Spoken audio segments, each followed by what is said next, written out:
第8章，于右任图报知己贵妇引荐，结识然翁主茶论字，博古正今感恩图报，深入花丛书生本色，一介不取意志笔感，竞选失败意志坚强，克服痕痒噩耗传来。右老先是文官不要钱，武将不要命，这是国家强盛的先兆。我想到于右任先生不爱钱不要钱的作风，是我身历其境亲眼见到的，兼屡数拜师的经过。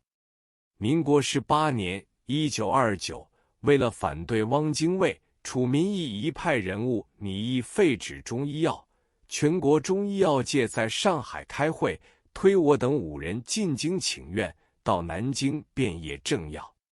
其中我们见到于右任先生呈递请愿书，他亲自款接，对我们中医界的抗争精神极表同情。前文已略有记述，其实他还说，我一生都看中医吃中药，在我们陕西全省只有1间教会办的西医院，一共只有3个西医生，绝大多数老百姓有病都是靠中医治理的，所以中医对国人的健康保障有很大的贡献。现在西医楚民意等当政，想把中医消灭，这等于洋教徒想消灭全国和尚，道是一样，那怎么可以呢？我们听了非常感动。这次会见右老，有一种深刻的印象，觉得他充满活力，浩然之气，溢于言表，讲话时声若洪钟，一言一动沉着而有威力，一望而知是一个公正无私的伟人。告别时，于右老诚诚恳恳地送到前门，一些也没有架子，我们很感到荣幸。这一回我认识了右老，但是右老对我们5个代表的名字可能是不会记得的。贵妇引荐，结识然翁民国22年1933春季，我在上海行医。有次金神附路花园坊26号沈宅邀我出诊，替一个8岁的小孩看病。来邀我的是一位沈姓中年妇人，丰容盛简，光彩耀人。我们在谈话之时，我称她沈太太，她立即更正说，我不是沈太太，以后你叫我为沈小姐好了，那个孩子是姓王的孩子。过了10多天，沈小姐带了那个孩子和4色礼物到我诊所来酬谢我。我说，诊费早已收讫，看病是我的责任，这是非分的礼物，我断不敢收的。沈小姐笑容可掬，口齿伶俐，说的我不能不接受。沈小姐又说，这个孩子年轻多病，照我们家乡的习俗，应该过继给医生作为义子，才能长命100岁，我以为你最合适。我期以为不可，结果他又问我的年纪和生肖，我告诉他我是属猴的，他更开心，说是再好没有了。这个孩子属羊，猴子可以护羊，你就答应我这个要求吧。我依然未加应允。我何以不肯答应这件事呢？因为我对这位阔小姐身世不明，不敢贸然接受。因为在那年之前，有一位半身半伤的病家徐亚伯，由看病而成为老友，要和我结为金兰之交，正要定期举行结拜仪式，忽见报在太湖帮匪首领太保阿叔被捕，报纸上连篇登载说，太保阿叔在上海有一位代表，此人就是徐亚伯，而徐亚伯在那时节也逃之夭夭。所以我和病家的往还力持谨慎。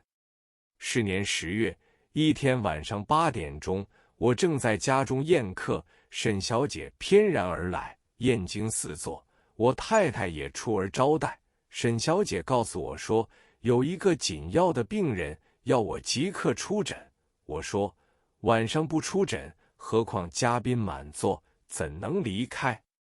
他不慌不忙地向4座说了几句抱歉的话，自作主张拉着我就走。我好像觉得他有一种不可言状的力量，令我和我的太太及满座宾客都奈何他不得。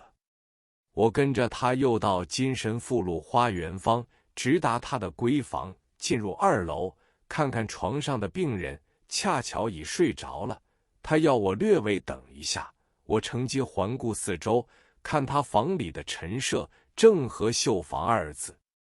全部家具都是因木嵌上红木做成的，一桌一椅都配上绣花的套子，墙上挂着一幅顾绣的孔雀开屏图，绣工精细，墙角边还挂上很小的镜框，里面配上林森主席亲笔写的“南无阿弥陀佛”6个字，下面供着一个翠玉雕刻的观音大士，又有一个极精致的琴桌，上面陈设着一颗很大的珊瑚，看来是名贵的东西，而那座珊瑚的姿态之美，更为我相所未见。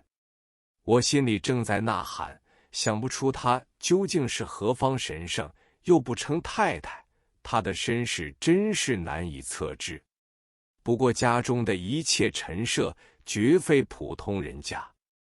我再从花阁中探望内室，见到床上睡着一个人，沈小姐很安详地坐在旁边，等待睡者醒来。我再一看，这个花阁是紫檀木的雕刻品，中间镶着一幅透明的绣画，绣的是2只极美丽的猫，色彩调和，意如生。在猫的旁边绣着2双鞋子，一双是男人鞋子，一双是女人鞋子。我就想到这幅绣画的构图，仿佛是脱胎于裘十洲的一幅名画，因为色彩好，绣工好，看上去比仇氏的手笔更为生动。我从绣画中透视到那位沈小姐的绣榻，长度不过5尺半，而床上睡的人又壮又长，2只脚另外搁在一张春凳上，估计睡的那人大约有6尺长。我想，何以一位纤纤弱质的小姐床上会睡着这样一个巨人，我就觉得有点诧异。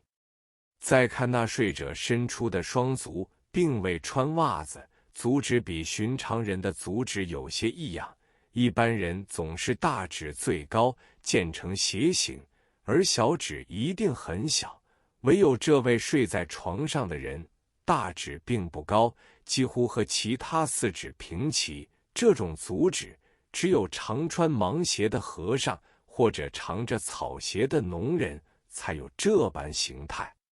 我就想到太虚法师和我说过，佛足都是5指相齐的，所谓圆炉方指，因此我想到这位睡在床上的人绝非常人。正在出神推想时，这时睡者已醒，且有微咳，沈小姐轻轻地把我引进内室。我一看那人，起初觉得似曾相识，略一思索，恍然认出这人就是于右任老先生。